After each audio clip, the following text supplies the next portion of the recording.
But the big tiki winning, I do think was a cool move for them, and not for the reasons I'm popular for. In the 1980s, there were only 200 of them.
They never had any shortage of. You don't quite fit it, don't you? They only moult twice a year, 365 days. So that little supplement, they've got that guard coat, it's called a guard coat because it deflects the snow and the ice, and that stuff is what keeps them nice and warm. Breathing into their tails, curled up, covered in the snow, and their warm breath is travelling through like this, paws. Now they run in the snow and the ice all day, not wearing booties. How does that happen without getting frostbite? If we were to try that, we'd have both of our feet amputated. These guys don't need booties. Now it's called counter-current thermal exchange. They've got a big strong heart. 9 dogs pulling 500 kilos, it's working really hard. It's generating a lot of hot blood. The main artery runs from the heart into the paw.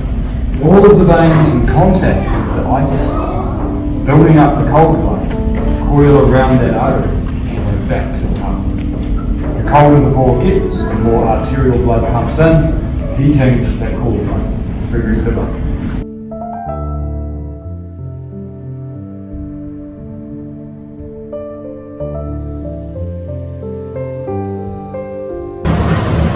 The hardest part of that is picking the 3 that I'm going to bring because they all want to come with me and they get quite upset if they don't come with me. I drive away, it's great to have more than one husky. Don't own one husky. You need 2 or 3. It doesn't have to be huskies, but any dog. This is the diesel powered Mack truck version. He can pull a lot of weight, but he's a lot slower. And the sea ice froze. They couldn't get back to the base. They were all airlifted out. When they returned back to the base 11 months later, 6 of those dogs had escaped, and 2 of them were found still alive 3 kilometres from the base after 11 months on their own. Lowest recorded temperature -72.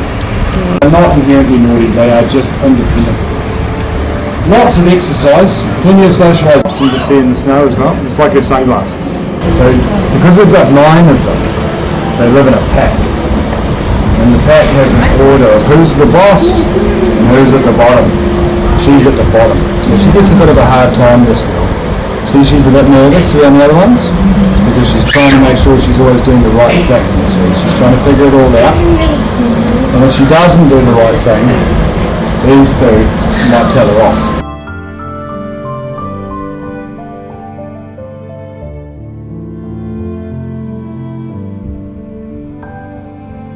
Antarctica is incredibly important in predicting or being able to have an early warning of climate change. And the one thing we really do know now, the warming is 2 to 3 times greater at the poles. That is the average.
We've got one with paralysed flipper, which is a bit hard when you can't swim.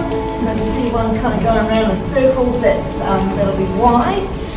We've also got a penguin who's got a phobia of water. Penguins do have quite sensitive eyes. It's stress. And we do also just ask to keep nice and quiet. We want them to be able to hear and learn all about our little penguins, and we don't want to scare away any of our more shy and anxious residents. So here at the International Antarctic Centre, we're currently home to 15 rescued little penguins. Now, little penguin is the name of the species, but as you can see, it's also quite a good description of them.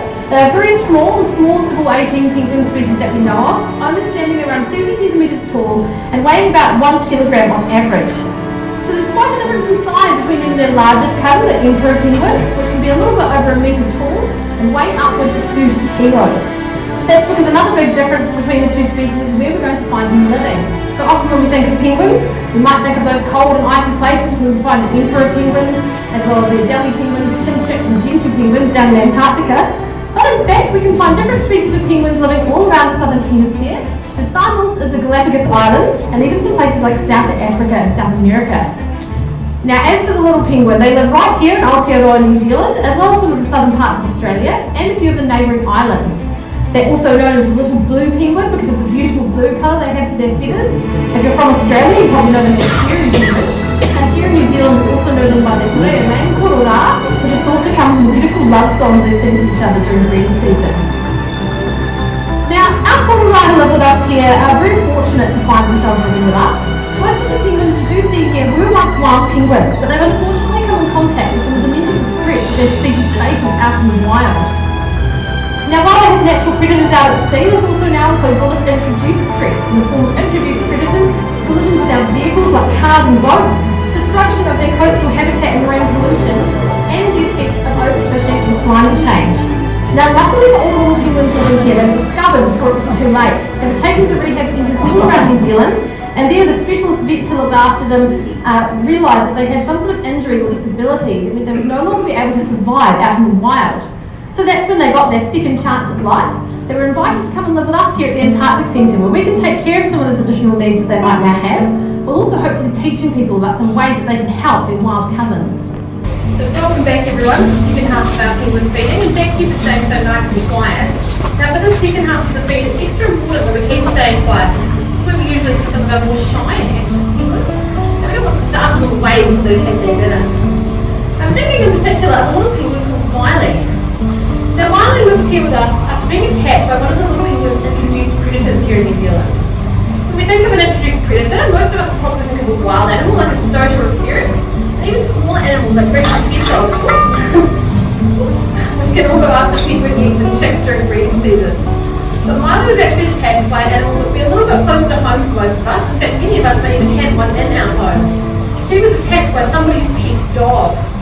So our furry friends, dogs and cats, can be a big problem for little penguins if they find their way into a penguin colony. But there's some very simple ways that we can help out with that. We do it once they have found a partner they want to spend the season with, they'll be hiding away inside their burrows, filling it with sticks and other local vegetation to build a little nest. When she's ready, the female penguin will lay up to 2 eggs about the same size and shape as a chicken's egg. And mum and dad will then take it in turns to sit on those eggs for about 2 to 5 days, from which a tiny little chick will hatch out, small enough to fit in the very palm of the hand. But they won't stay small for very long. After only 8 weeks of being looked after by their parents, they'll be the same size as them, sometimes even a little bit bigger. They'll then be ready to head out to sea for the first time. But mum and dad won't be joining them during the lessons on how to be a successful adult penguin. Instead, they're going to have to figure all those things out themselves from their natural instincts. While they know how to swim as soon as their footprints hit the water, they will have to teach themselves how to hunt and keep themselves out of danger. It can be a pretty tough learning curve. I think probably only about 60% of little penguin chicks survive that first year of life after a year. So if you're even lucky enough to see a little penguin out in the wild, you certainly don't want to try and pick them up or touch them like I had with Turkey just then. It's probably not going to end too well for you. Most importantly, we certainly wouldn't want to be a disturbance to those little penguins, especially not at this time of year when they most likely have hungry chicks waiting for them to grow. If we do see a penguin though that looks like it might be injured or in distress, there are a couple of things we can do to help. We can always call our local wildlife hospital or the Department of Conservation. They'll be able to send someone out to assess that penguin and any help that they might need. And we know that if they have an injury that is severe enough, perhaps we won't they're fine, then we'll be here or say out in the behind the window. For the most part, it looks like most of our hungry will be going to be this afternoon. It looks like we do have a couple of late comers just re-emerging here. So we'll be sticking around a little bit longer just to make sure that everyone is full and no one's coming back for seconds.